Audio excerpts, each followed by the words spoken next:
Bienvenidas a este primer capítulo de podcast dedicados al tema, ¿para qué me voy a engañar? A mi tema favorito en el mundo mundial.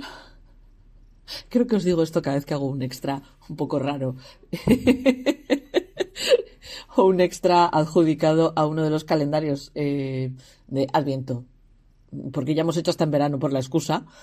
Y eso, que sí que es verdad que este es uno de mis temas favoritos, la brujería, las brujas y demás. Me han llamado la atención tanto desde niña que es probablemente el disfraz que más veces me he puesto.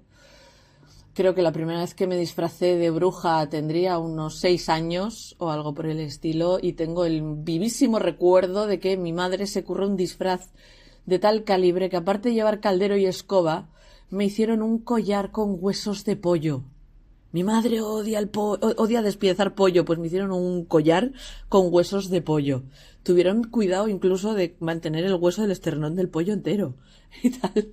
O sea que, para que os hagáis una idea de lo que me gusta el disfraz.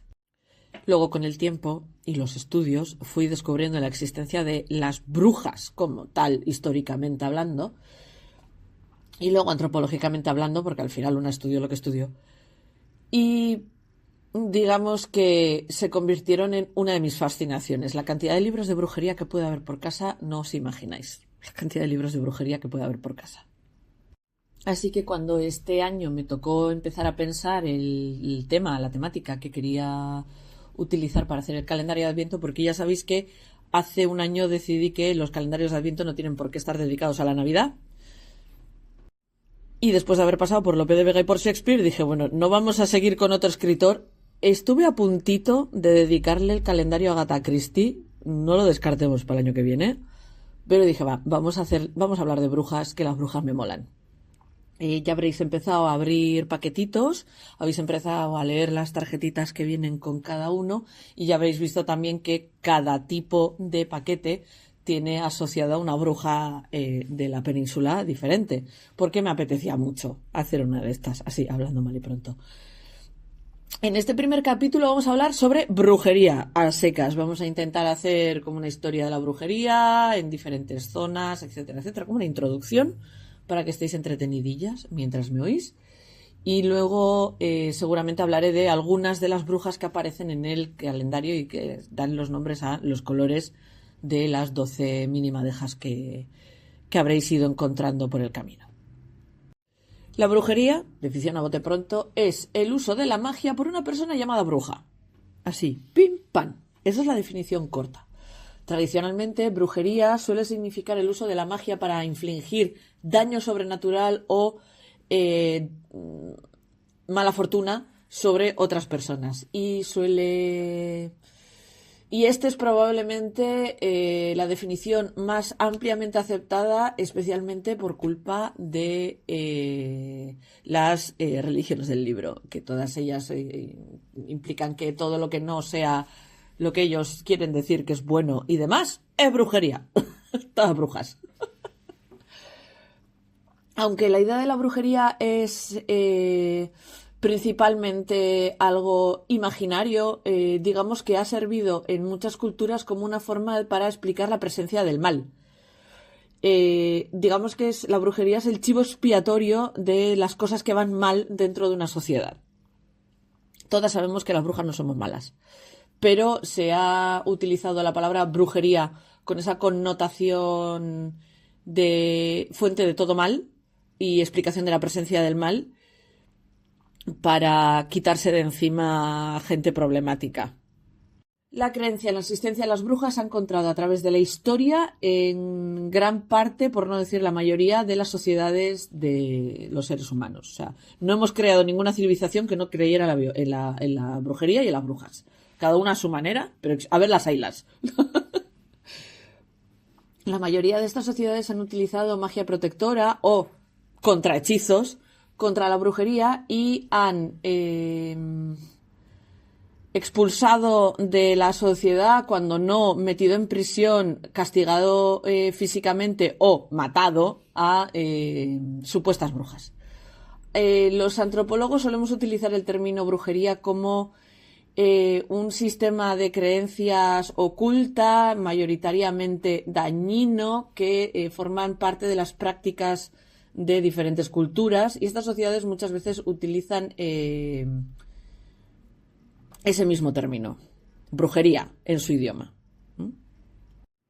Podemos atestiguar la creencia de la brujería como magia malévola ya desde la antigua Mesopotamia, y en Europa la creencia de las brujas, digamos que llega hasta la antigüedad clásica. En la Europa medieval y moderna, las acusadas de brujería mayoritariamente eran siempre mujeres, que se creía que habían utilizado en secreto magia negra, conocida como maleficium, contra su propia comunidad. Normalmente las acusaciones de brujería las solían hacer vecinos de estas brujas, y la mayoría de ellos salían de tensiones sociales. ¿Me cae mal mi vecina? ¡Bruja! Eso lo sabemos todos. Las brujas muchas veces solía decir que habían tenido encuentros con demonios o con el diablo en sí mismo, y muchas de esas acusaciones muchas veces solían ser simplemente contra oponentes de la Iglesia. Especialmente en Europa era sangrante, que si no eras un correcto creyente, acusado de brujería. En algunas zonas se creía que la brujería podía ser evitada gracias a la magia blanca, que solían conocer los sabios, o en inglés se les conoce como cunning folk, gente que sabe cosas. Las sospechosas de brujería muchas veces solían ser perseguidas y castigadas, y se las encontraba culpables, o simplemente se creía que eran culpables y a tomar por saco con la presunción de inocencia. Las cazas de brujas europeas y los juicios de brujas en el periodo moderno de la historia de Europa llevaron a cientos de miles de ejecuciones. Mientras que los sanadores mágicos y las parteras muchas veces solían ser acusadas de brujería, digamos que son una minoría de la gente que se acusó de brujería. La creencia en la brujería en Europa, digamos que fue desapareciendo y bajando mientras empezaba el auge de la Ilustración y de la época ilustrada. Muchos sistemas de creencias de indígenas y pueblos aborígenes suelen incluir el concepto de que la brujería y las brujas son malévolas, y suelen buscar a los sanadores, muchas veces conocidos como gente medicina o doctores brujos, para, digamos que, protegerse y deshacer este tipo de maleficios. Entre algunos pueblos africanos y melanesios, la creencia de las brujas, se cree que las brujas están guiadas por un espíritu malvado y por una sustancia dentro de ellas. A día de hoy todavía hay cazas de brujas en algunas partes de África y de Asia. Desde 1930, los seguidores de ciertos tipos de paganismo moderno se identifican como brujas y redefinen el término de brujería como parte de sus creencias neopaganas y sus prácticas. Otros grupos neopaganos suelen intentar evitar el uso de este término porque tiene connotaciones negativas históricamente. Otros decidimos apropiarnos del término. Como ya os he dicho, el significado más común de la palabra brujería en todo el mundo, a nivel mundial, es el uso de magia dañina. Las creencias en la magia malévola y el concepto de la brujería existen desde que tenemos historia registrada. O sea, la historia registrada es cuando inventamos la escritura y empezamos a registrar la historia. Y se han encontrado en culturas a nivel mundial sin tener en cuenta el grado de desarrollo de tal cultura. O sea, da igual lo civilizado y lo avanzado que esté una civilización, que todas tienen creencias en la magia malévola. La mayoría de las sociedades temen la habilidad de algunos individuos de causar daño sobrenatural y falta de fortuna sobre otros.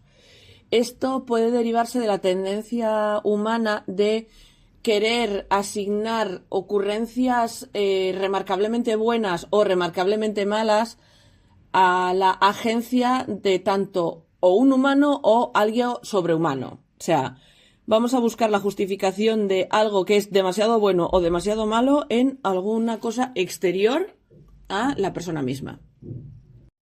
Los historiadores y los antropólogos tendemos a ver la brujería como una de las formas que los humanos hemos encontrado para intentar explicar los golpes de mala fortuna.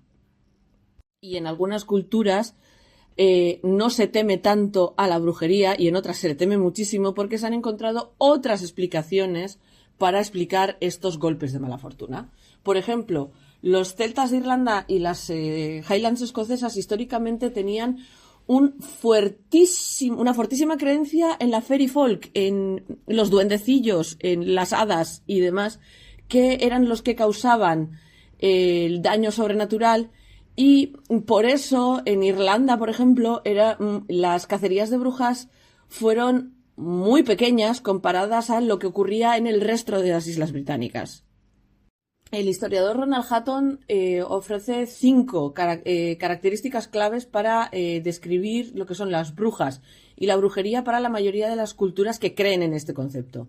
Tenemos como primera clave el uso de la magia para causar daño o falta de fortuna en otros. Mala suerte.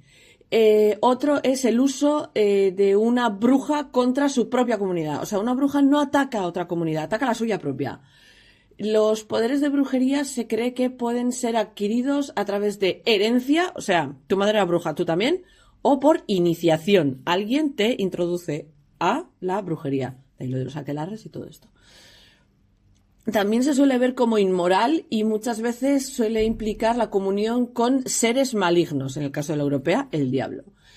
Y la brujería puede ser evitada con magia defensiva, con persuasión, intimidación o castigo físico de dicha bruja.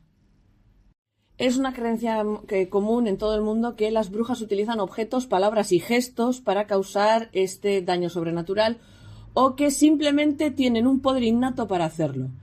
Hutton dice que los dos tipos de practicantes de la brujería muchas veces han existido en la misma cultura y muchas veces se sobreponen una con otra.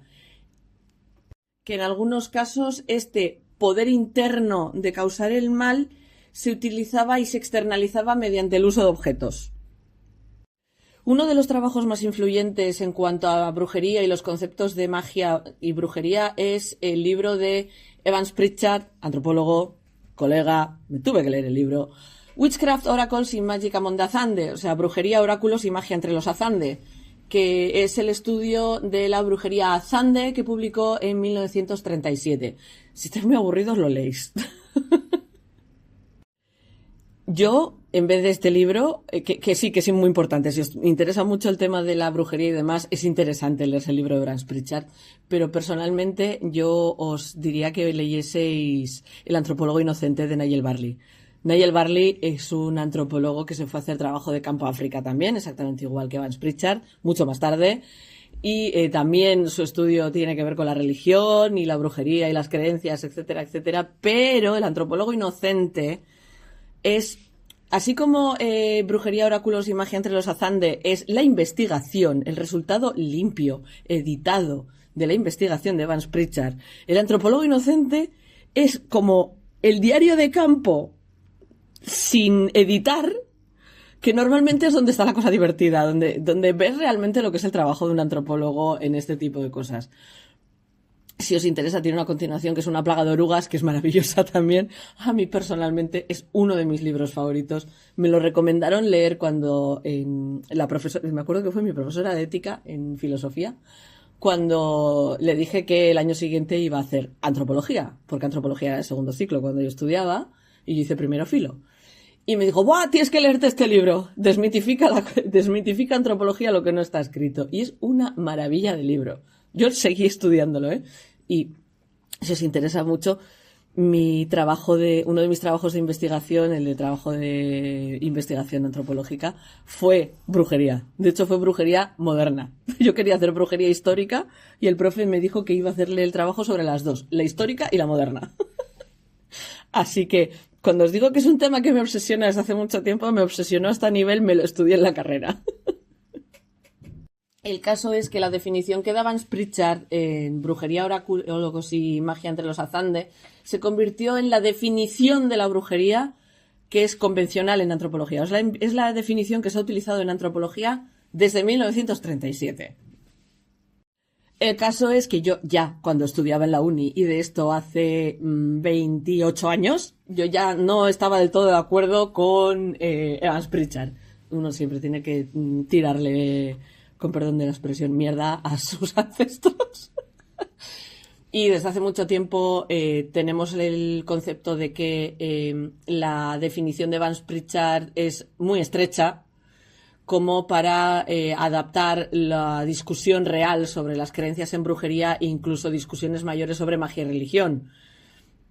De manera que no encontramos esas referencias que necesitamos realmente para explicar ciertos fenómenos en el trabajo de Evans Pritchard. Es muy importante, digamos que fue la piedra fundacional del estudio, pero no es el sumum del copón de esto nos da todas las explicaciones.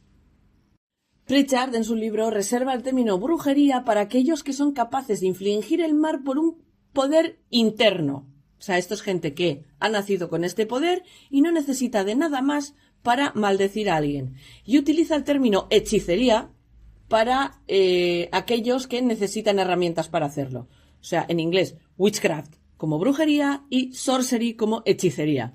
Esa distinción. A día de hoy yo todavía me encuentro este tipo de distinciones en libros y cosas por el estilo, ¿eh? O sea que la influencia de Pritchard sigue estando ahí, pero que sepáis que eso es algo que él decidió que era así.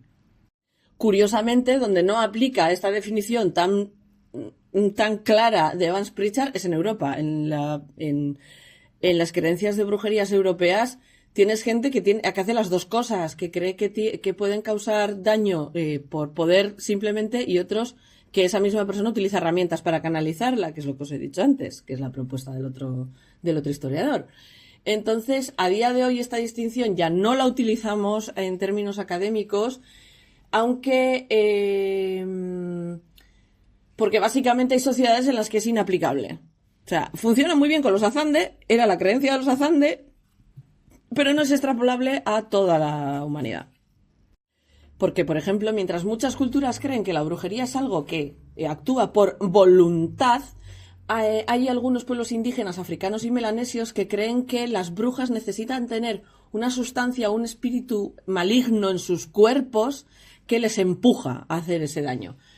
Estas sustancias se cree que actúan por voluntad propia mientras la bruja está durmiendo o no es consciente de ello. Los Dobu creen que las mujeres hacen este tipo de magia dañina cuando duermen, mientras que son los hombres los que hacen este tipo de magia dañina mientras están despiertos. Algunas otras culturas creen que estas sustancias dentro del cuerpo lo que hacen es dar poderes sobrenaturales, y estas sustancias pueden llegar a ser buenas, malas o moralmente neutras, que también existe. Esto es un mundo de gris. Hatton, el historiador que os he mencionado antes, hace la distinción entre estos que, digamos que te echan un mal de ojo sin querer y aquellos que te echan el mal de ojo queriendo. Y dice que estos que te echan el mal de ojo queriendo son lo que son brujas. El propio Hatton, en uno de sus escritos, dice que a día de hoy la validez de estos términos de bruja y brujería como algo malévolo y crosscultural no es algo del todo aceptado, porque él ha podido observar que en el sentido angloamericano, y podríamos decir prácticamente en lo que es gran parte de la civilización occidental, nos podemos encontrar hasta 4 formas diferentes de brujería. Una que dice que bruja es alguien que hace magia. Cualquier persona que haga magia es una bruja. Para otros es alguien que practica religiones paganas basadas en la naturaleza. Otros lo ven como un símbolo de autoridad independiente femenina o resistencia a la dominación masculina. Y todas tienen validez a día de hoy, porque te puedes encontrar gente que dice que yo soy bruja porque soy una mujer femeninamente independiente contra la resistencia de la dominación masculina. Otras que te dicen, no, yo soy bruja porque practico una religión pagana basada en la naturaleza. Otra que te dice, yo soy bruja porque hago hechizos. Y otra que te dice, yo soy bruja porque me dedico a maldecir a la gente. Todas son válidas. Y lo que observó una antropóloga, Fiona Bowie, es que la forma en la que antropólogos y investigadores utilizamos bruja y brujería no es la misma forma que utiliza el público general, o sea, los legos en la materia. Digamos que para los que estudiamos el tema es un tecnicismo bastante acotado y que para el resto de la gente bruja tiene una polisemia enorme, por decirlo de alguna manera. Y luego, por ejemplo, el escritor neopagano Isaac Bonwitz, que ya falleció, propuso dividir a las brujas en un montón de subtipos diferentes que incluían, pero sin limitar, a neopaganas, feministas, brujas neogóticas, neoclásicas, clásicas, de tradición familiar, de tradición inmigrante y étnicas. Si algún día alguien decide meter el pie en el neopaganismo, yo lo hice, la cantidad de subtipos, subtradiciones y demás que hay es infinita. Es imposible de acotar. O sea, porque te das media vuelta y nace una tradición brujeril nueva en el neopaganismo. Es algo sorprendente. A mí siempre me ha llamado mucho la atención eso. Tienes gente que hace prácticas cerradas de su cultura y demás y no se las enseña a nadie que no sabe su cultura. Gente que se inventa cosas, gente que se inventa tradiciones y gente que sigue a pies juntillas todo lo escrito, por ejemplo, de la religión clásica, y tienes gente adorando a Zeus como se adoraba a Zeus en Grecia. Tienes gente adorando a Odín como se adoraba a Odín en los países nórdicos. Es un mundo. No metáis los pies, de verdad, os vais a perder. En general se cree que las brujas actúan lanzando hechizos o maldiciones en concreto, que es un tipo de hechizo o un grupo de palabras mágicas y gestos que pretenden infligir daño sobrenatural. Maldecir a alguien también podría implicar inscribir runas o sellos en un objeto y darle ese objeto y darle así a ese objeto poderes mágicos. Quemar o atar una imagen de cera o de trapo o hecha de material diverso de una persona para que los efectos de la maldición cayeran sobre esa persona, o utilizar hierbas, partes de animales u otras sustancias para hacer pociones y venenos. Digamos que a la brujería se le ha echado la culpa de muchísimos tipos diferentes de mala suerte. En Europa, la más característica de las malas suertes que se atribuían a la brujería eran siempre la enfermedad o la muerte que sufrían adultos, sus hijos o sus animales. Ciertas dolencias como la impotencia masculina, la infertilidad femenina, la falta de leche en las vacas, particularmente solían estar asociadas con la brujería. Las enfermedades que no se entendían muy bien también solían ser, también se acusaba a la brujería como ser la culpable de ello, que cuando una enfermedad aparecía de manera muy rápida o era muy larga o duraba durante mucho tiempo o no se podía diagnosticar con claridad o presentaba algún síntoma inusual, brujería. Una creencia común que se da en muchas culturas a lo largo del planeta es que las brujas tienden a utilizar algo que haya pertenecido al cuerpo de su objetivo para hacer este tipo de magia contra ellos. Por ejemplo, pueden utilizar pelo, los recortes de las uñas, ropa que haya utilizado esa persona o desechos corporales. Muchas de estas ideas se pueden encontrar tanto en Europa como en África, como en el sudeste de Asia, en Polinesia, en Melanesia y en Norteamérica. Otra creencia muy desperdigada, especialmente en África y Norteamérica, es que las brujas pueden hacer daño introduciendo un objeto mágico maldito en el cuerpo de una persona, ya sea en forma de pequeños huesos o cenizas. En otras culturas se cree que las brujas utilizan partes del cuerpo humano, de cuerpos humanos, para hacer esta magia. Y muchas veces se solía creer que utilizaban niños asesinados para o bebés asesinados para este propósito. Es probablemente una de las acusaciones más clásicas en los procesos de brujas, es que concebían niños para matarlos en los aquelarres. Esto lo habéis oído, si habéis oído hablar de brujas. En Europa, casos en los que a las mujeres se las acusaba sin dudas de haber matado a sus propios hijos, por casos que a día de hoy serían conocidos como psicosis posparto, que es un diagnóstico mental que existe y que pasa.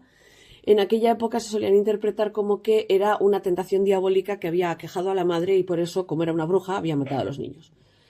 Se creía que las brujas solían trabajar en secreto, muchas veces ellas solas y muchas veces junto con otras brujas.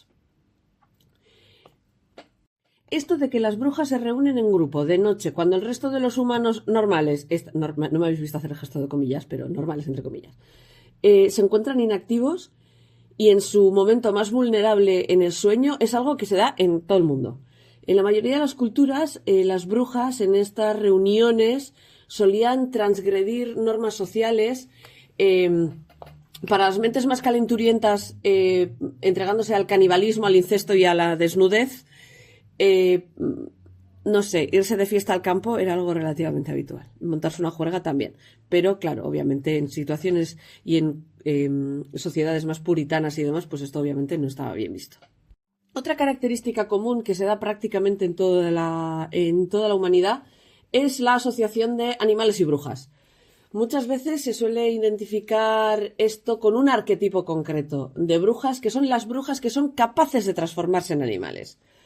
O brujas que utilizan su espíritu para poseer la forma de un animal o para tomar forma de animal y viajar así con un tipo de asociación al chamanismo y demás. Las brujas vascas, por ejemplo, siempre han estado muy asociadas con Akerbelts, el macho cabrío negro, o los gatos negros. Os he contado 1000 veces la historia del gato y la hilandera. Otra creencia bastante extendida es que muchas brujas a veces tenían un animal que les ayudaba. Esto es lo que se conoce como un familiar. Estos familiares eran animales que normalmente eran demonios que tomaban forma de un animal. A los gatos negros siempre han sido chivo expiatorio en este tipo de cosas y la tendencia a matar gatos negros porque traían mala suerte viene también de esta especie de o es una bruja transformada o es el familiar de una bruja haciendo de las suyas. Un subaspecto o subpráctica o otro dentro de la brujería que llama mucho la atención de los investigadores suele ser la nigromancia, que es la conjura de los espíritus de los muertos para utilizarlos en adivinación o para emitir profecías. Aunque el término también se ha aplicado para aquellas tradiciones brujeriles que levantan a los muertos y generan zombies. En algunos lugares, especialmente Inglaterra y demás, se solía creer que las brujas solían ir a los cruces de los caminos a levantar a los muertos paganos que estaban enterrados en los cruces de los caminos y montaban unas zombies, a la europea, pero zombies. Así como para resumir, la creencia en la brujería sirve varias funciones en la psique y la sociedad humana. Una de sus funciones es psicológica. Permite a la gente echarle la culpa de sus fallos no a algo que haya hecho mal él o ella como persona, sino a fuerzas externas y malévolas. O sea, no nos hacemos cargo de nuestros propios errores, la culpa es de los demás. A veces, en algunas sociedades, es muy difícil separar a la brujería de lo que se suele conocer como los curanderos y folk healers y magia blanca, ¿no? La mayoría de las sociedades tienen una especie de dicotomía entre magia negra y magia blanca.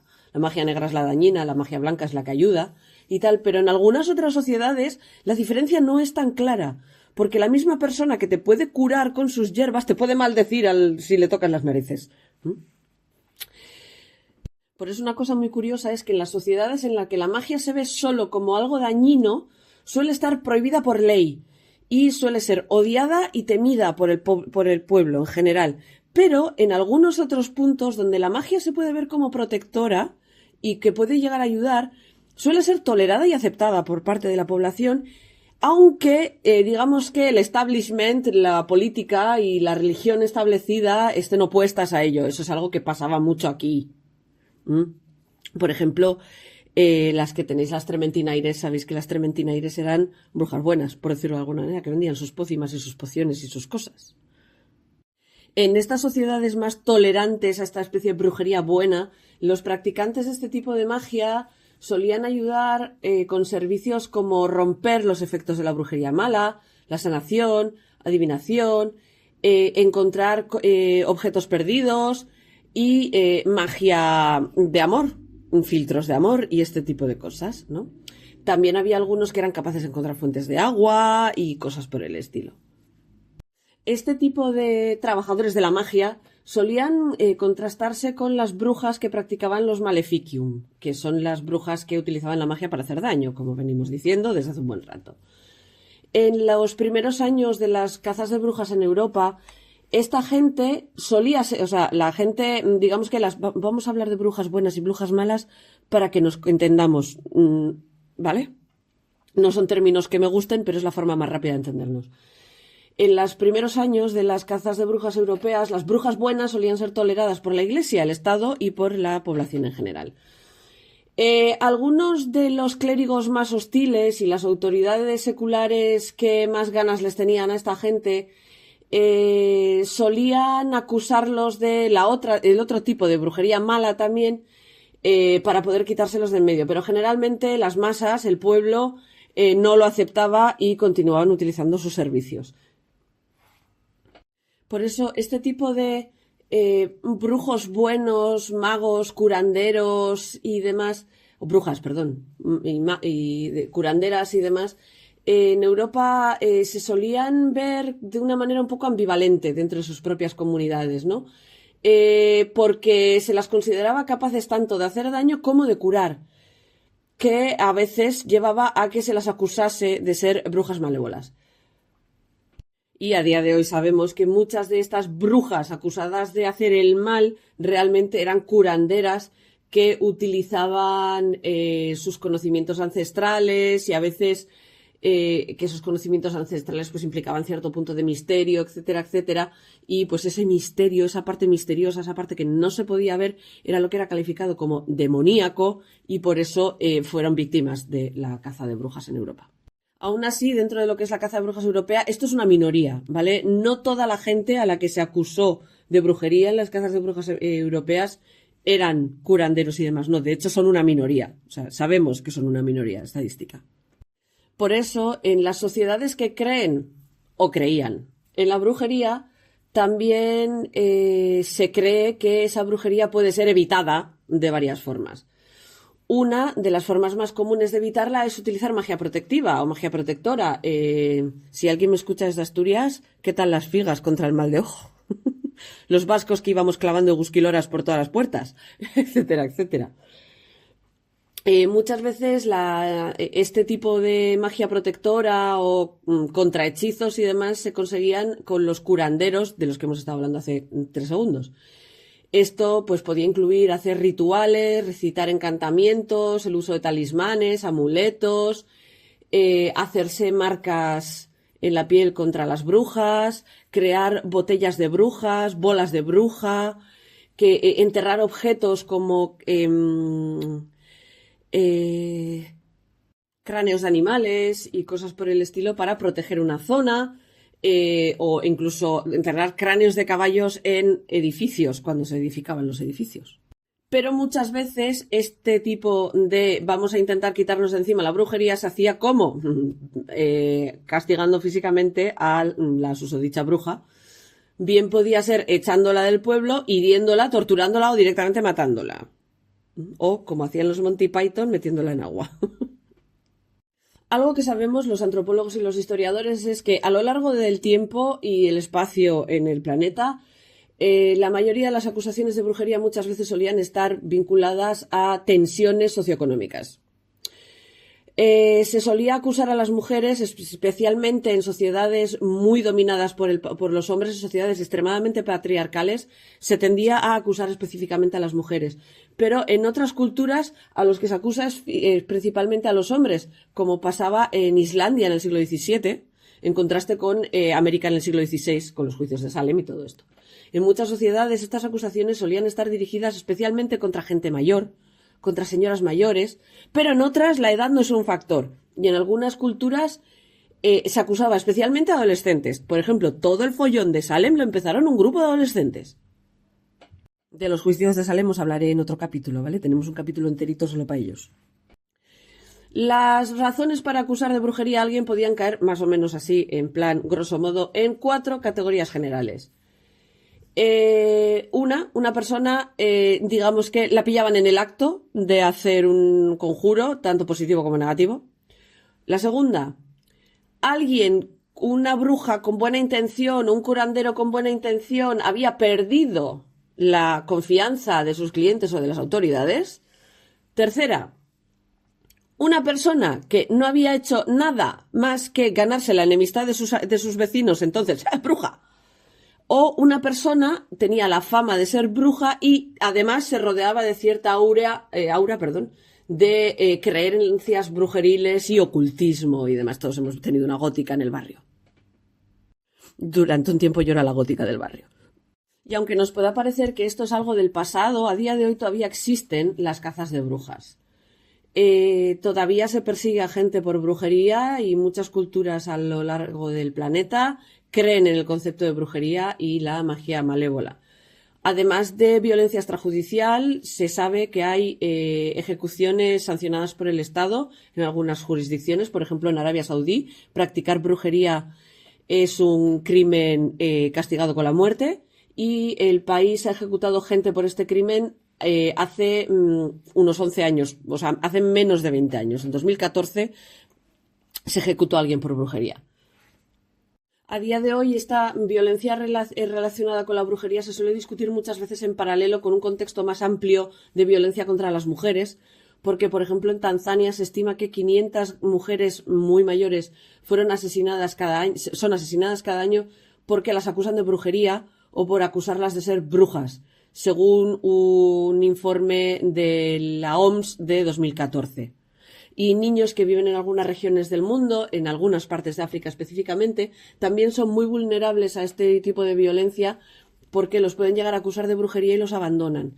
Estos incidentes también han ocurrido en comunidades de inmigrantes en Gran Bretaña, incluido el caso de asesinato de Victoria Climbié, que bueno, es muy truculento, pero que si os interesa, Victoria Jo Climbié fuera una niña de 8 años de la Costa de Marfil, que fue torturada y asesinada por su tía abuela y el novio de su tía abuela porque creían que era una bruja.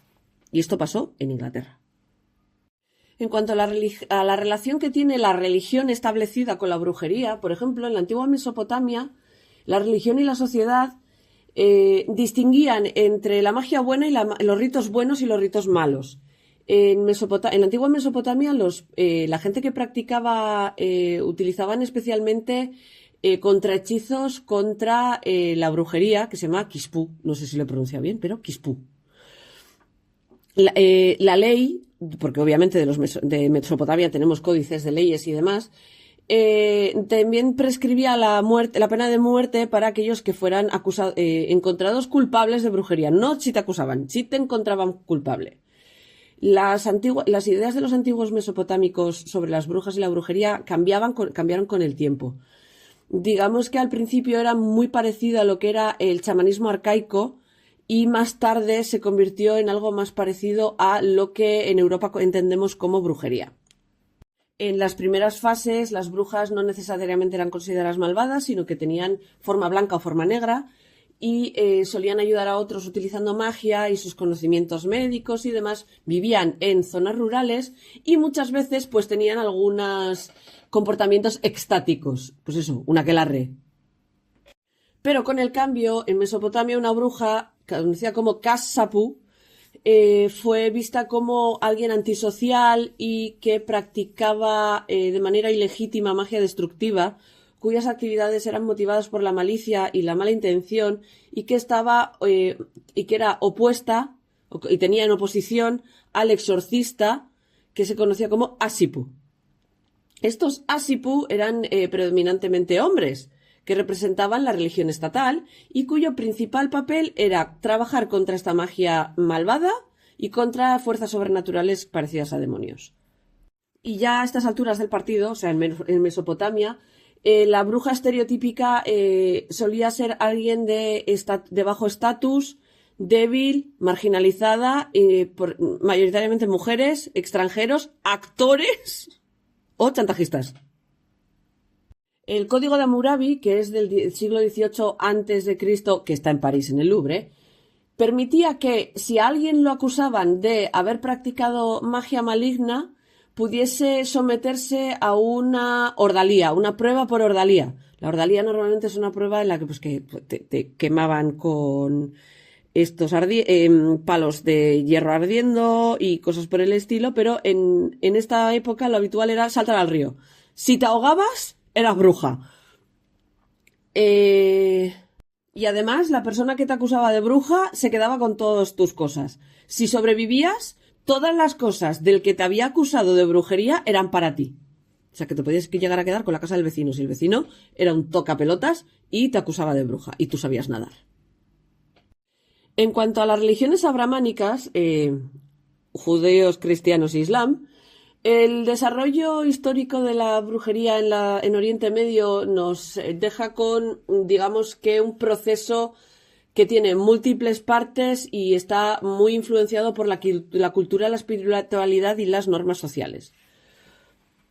La parte más antigua de la brujería en esta zona del planeta estaba muy intercalada con el misticismo, con la naturaleza a través de los rituales y los encantamientos y demás que se alineaban con las creencias locales. La posición de la magia para los antiguos judíos y dentro del judaísmo era muy compleja porque algunas eran aceptadas como formas de misticismo y otras eran muy condenadas como un tipo de herejía. En la época medieval hay un cambio sobre la percepción de la brujería por culpa de la influencia tanto islámica como cristiana y donde a veces se reverenciaba como la parte curativa y otras era condenada como la parte herética. La actitud judía hacia la brujería estaba, digamos que, enraizada en su asociación con la idolatría y la necromancia, y algunos rabinos incluso practicaban ciertas formas de magia ellos mismos. Las referencias a la brujería en la Biblia hebrea, digamos que tienen una fuerte condena a lo que es la abominación de las prácticas mágicas. El cristianismo más tarde condenaría la brujería considerándolo una abominación y utilizaba ciertos versos de esta parte de la Biblia para justificar las cazas de brujas durante el periodo moderno. En cuanto al cristianismo, históricamente el concepto cristiano de la brujería deriva del Antiguo Testamento y las leyes contra ello. En la Europa medieval y de principios de la Edad Moderna, muchos cristianos creían en la magia como oposición al trabajo mágico de la Cunning Folk que os he dicho antes, de estos sanadores tradicionales. La brujería se solía ver como algo malvado y asociado con Satán y el culto al diablo. Muchas veces solía resultar en muertes, tortura y echarle la culpa de la mala suerte, hacer de chivo expiatorio de la gente, y durante muchos años hubo grandes cacerías de brujas y autos de fe a gran escala, especialmente en la Europa protestante, mucho más que la Europa católica, que es algo que a mí siempre me ha hecho mucha gracia. La gente dice, no, la Inquisición española. Dice, mira, la Inquisición española brujas quemó muchísimas menos que las que llegaron a quemar los protestantes europeos. Pero digamos que todo esto acaba más o menos cuando surge la Ilustración y bueno, parece que se calma un poquito el lado protestante. La visión cristiana es diversa, puede ir desde una intensa creencia y oposición a la brujería, especialmente por parte de los cristianos fundamentalistas, a directamente no creer en ello. Durante la época del colonialismo, muchas culturas fueron expuestas al mundo occidental vía el colonialismo y muchas veces solía ir acompañado con una intensa actividad misionaria cristiana, también conocido como cristianización. Y en estas culturas las creencias sobre la brujería solían acabar influenciadas por los conceptos occidentales sobre el tema.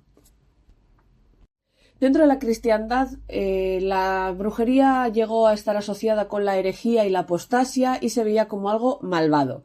Entre los católicos, protestantes y el liderazgo secular de la Europa tardo-medieval, el miedo de la brujería creció hasta puntos febriles y llegó, como ya os he dicho, a grandes cazas de brujas.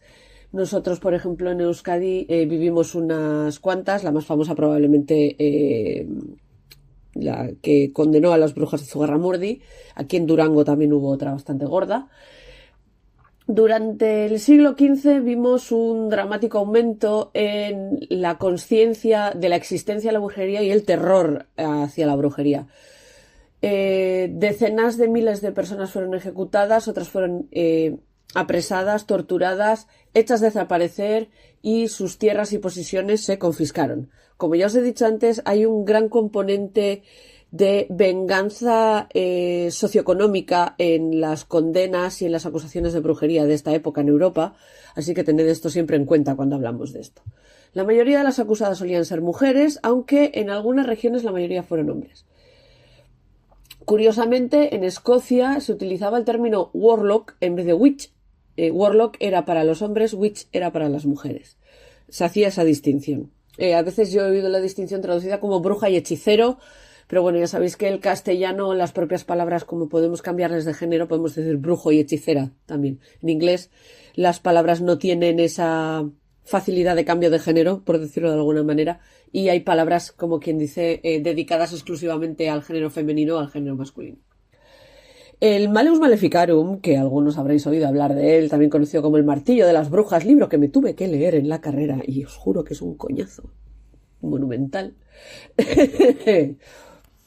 Fue un manual de caza de brujas escrito en 1486 por los monjes inquisidores alemanes,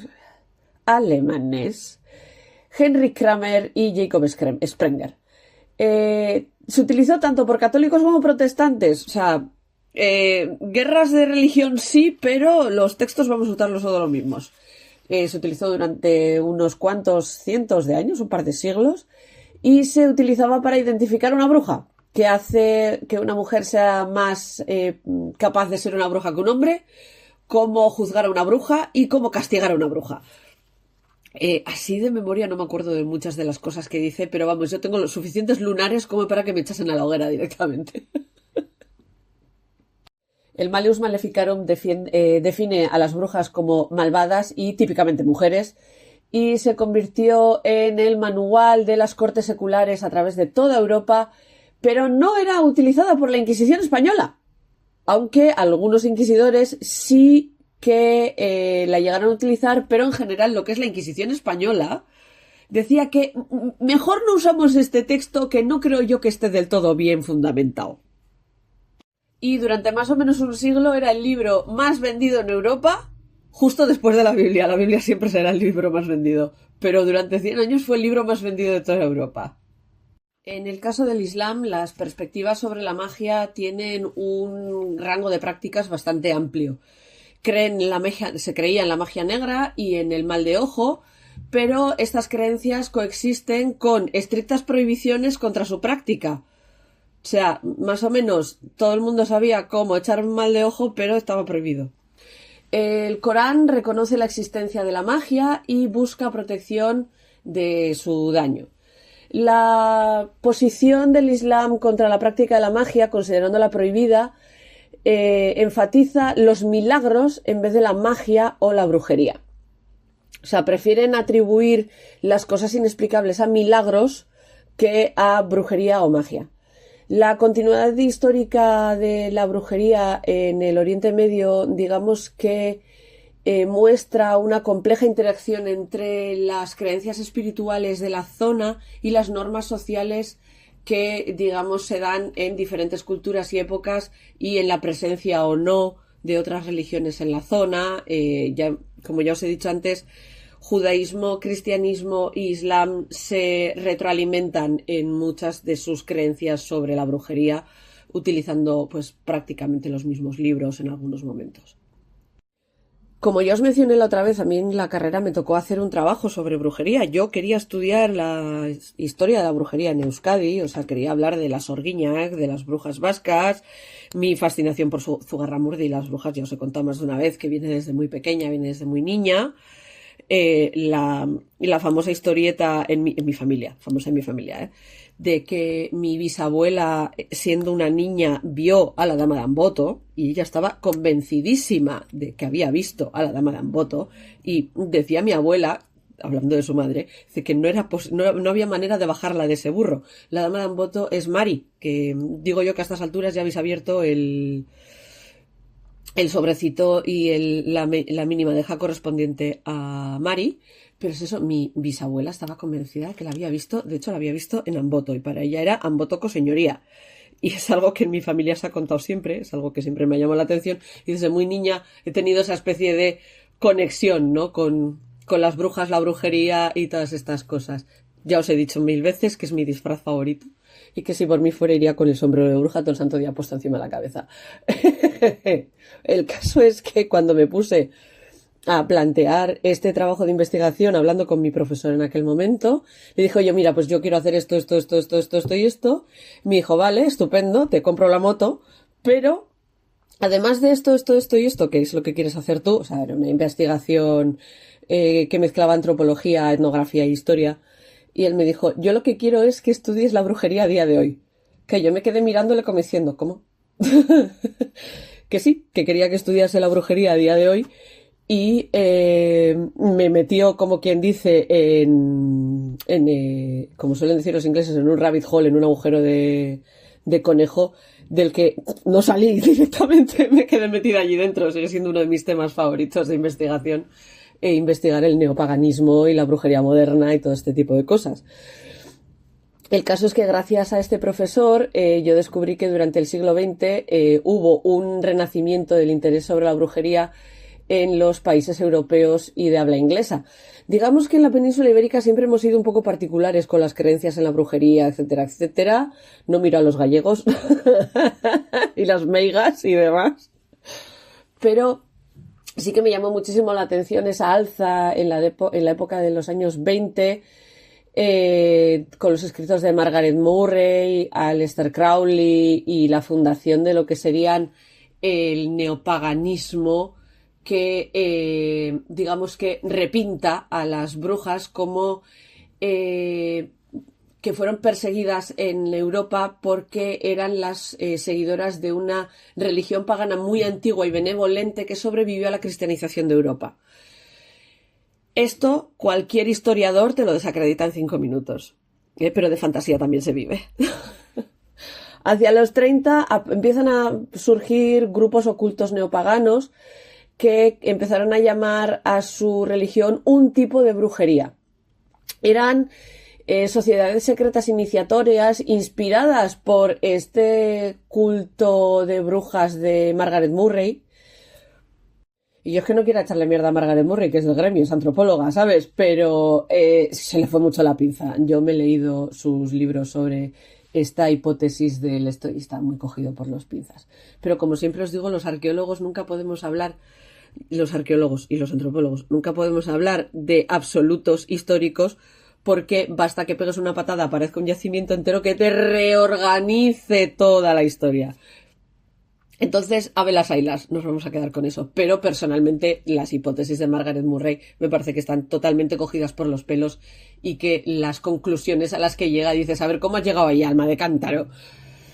Pero bueno, dejando aparte los non sequiturs de Murray, gracias a su influencia aparecen cosas como el paganismo histórico, que intenta recuperar tradiciones paganas antiguas como los druidas, los cultos nórdicos, el helenismo, la brujería helenística, etcétera, etcétera, y entre ellos el telema de Aleister Crowley. Aleister Crowley es un personaje que si algún día se os ocurre poneros a investigarlo, pues vais a flipar. Y podemos decir que de todo este totum revolutum de los 30 surge lo que a día de hoy mucha gente suele reconocer como la brujería moderna, o que algunos llaman brujería moderna, y que gente que practica brujería tradicional pues mira con un poquito de reojo, ¿no? Que es la Wicca, WICCA, que se suelen identificar a sí mismos como brujas y que dicen que la brujería es su término mágico religioso de creencias y prácticas, pero esto se da especialmente en países anglófonos, aunque yo lo he visto en España, porque una de las cosas a las que me llevó mi investigación en la carrera fue a meterme a estudiar este tipo de cosas, y hay gente en España que practica Wicca, etcétera, etcétera, y hay covens, aquelarres y cosas por el estilo, etcétera, etcétera. Yo siempre he dicho que mi aproximación a la brujería es más vamos a colgar una gusquilora por si acaso y vamos a ir a abrazar árboles al monte. Y la aproximación más de curanderas que saben de hierbas que de gente que va haciendo hechizos por el camino. No sé si me explico. El caso es que la brujería moderna es extremadamente amplia, hay casi tantas escuelas como individuos. Hay algunos libros que son como los definitorios y demás, pero que en muchos de ellos se peca mucho de tomar creencias y tomar cosas tradicionales y retorcerlas un poquito para que se ajusten a lo que estás intentando hacer. A mí personalmente hay veces que me resultan un poco problemáticos algunos de estas creencias y algunos de estos usos de brujería que tradicionalmente no te corresponde, etcétera, etcétera. Gente quemando salvia blanca cuando es una práctica cerrada de los nativos americanos. Gente utilizando orishas cuando son de Madrid. No sé si me explico. Siempre he tenido un poquito de mis problemas con ciertos usos de la brujería a día de hoy. Yo personalmente, a fin de cuentas, siempre suelo decir que soy una bruja de cocina, que hago mis cositas en la cocina. No necesito ni grandes rituales ni puñetas por el estilo. Personalmente la parte ritualística me resulta extremadamente aburrida. Pero que sepáis que a día de hoy la brujería es algo extremadamente ecléctico, que uno casi puede construirse las cosas a su aire y como le dé la santa gana. Luego está el tema de la apropiación cultural y todo esto. De esto hemos hablado muchas veces, os lo acabo de mencionar hace nada también. Entonces, bueno, si queréis poneros a leer sobre brujería moderna, adentraros en internet con mucho cuidado, por favor, porque no es por nada, pero hay mucha gente que está muy mal por ahí. Y eso sería el capítulo por hoy. En el siguiente, pues ya hablaremos de brujas concretas, que os habéis ido encontrando algunas según vais abriendo los paquetitos de las mini madejas, porque cada mini madeja va asociada a una bruja o algún ente o alguna diosa o algún personaje mitológico que hacía brujería y demás. Y bueno, podríamos hablar largo y tendido sobre esto, pero como ya os habréis dado cuenta, no tengo la voz en el mejor estado del mundo para hablar mucho rato sobre esto. Por ahora vamos a dejarlo aquí. Os he hecho una pequeña introducción a lo que es la brujería, cómo entendemos la brujería los antropólogos y los historiadores, y ya hablaremos de distintos tipos de brujas en el siguiente capítulo y nos vemos dentro de unos días.